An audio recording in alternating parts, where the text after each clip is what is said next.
होश के साथ जोश में रह के देखिए, आप देखेंगे कि आप जीवन में जो कल्पना करेंगे, जो चाहेंगे वो सिद्ध होगा।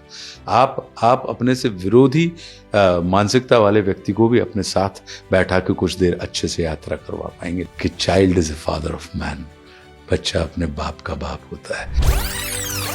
आशुतोष जी जब यंग थे, एक स्टूडेंट लीडर थे, काफ़ी जो दबंग कहा जाता है, जो भी इंटरव्यूज़ हैं आपके वो देखकर उन्होंने बोला, तो उनकी जेन से क्या एडवाइस रही है?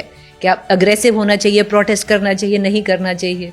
क्योंकि इतना सब कुछ हो रहा है जो जेन के हिसाब से, जो आप अपनी लाइफ अगर देखें सागर यूनिवर्सिटी में और जो पूरा ट्रैजेक्टरी देखें, देखिए अग्रेशन जिसको हम आक्रामकता मानते हैं, मेरा मानना है कि अग्रेशन होता ही वही है जहाँ पे अटेंटिवनेस हो। तो अग्रेशन की प्राथमिक शर्त है कि आप अटेंटिव हो, आप अलर्ट हो। जोश तभी काम आता है जब उसके साथ होश की मिलावट हो। होश के साथ जोश में रह के देखिए, आप देखेंगे कि आप जीवन में जो कल्पना करेंगे, जो चाहेंगे वो सिद्ध होगा। आप अपने से विरोधी मानसिकता वाले व्यक्ति को भी अपने साथ बैठा के कुछ देर अच्छे से यात्रा करवा पाएंगे। लेकिन कब? जब सिर्फ जोश नहीं, होश, उसके साथ आपके अंदर होश हो। तो मेरा अपना ये मानना है, मैं इस टर्म को ठीक है कि हमें बांटना होता है, युगों में बांटते हैं हम, तो हम जेन कह देते हैं, उन्होंने कई किस्म के बात कर देते हैं। लेकिन मेरा ये मानना है कि हर व्यक्ति को अपना ज़माना बहुत अच्छा लगता है और नई पीढ़ी हमेशा से बिखरी हुई लगती है। लेकिन मैं ये मान के चलता हूँ कि child is a father of man, बच्चा अपने बाप का बाप होता है। आप ये मान के चलिए कि वो आपसे और हमसे ज़्यादा संपन्न है। उसका कारण ये है कि उनके पास आपके अनुभव तो हैं ही। Is that the advice you give to your sons? और उनके भी, जी, मैं उनसे कहता हूँ कि सफल होने से पहले असफल होना सीखो।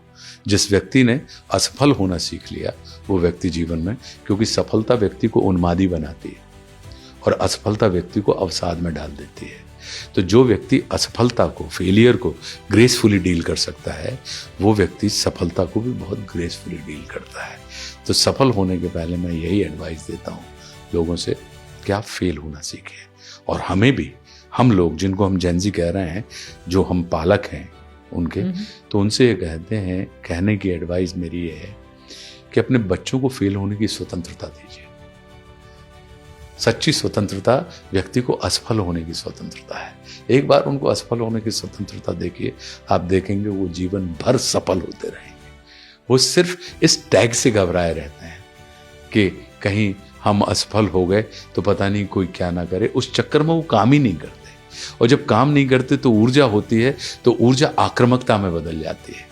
क्यों? क्योंकि वो काम करना चाहते हैं, लेकिन वो इस टैग से, इस पदक से दूर रहना चाहते हैं कि देखो इसने प्रयास किया था और ये फेल हो गया, ये फेलियर।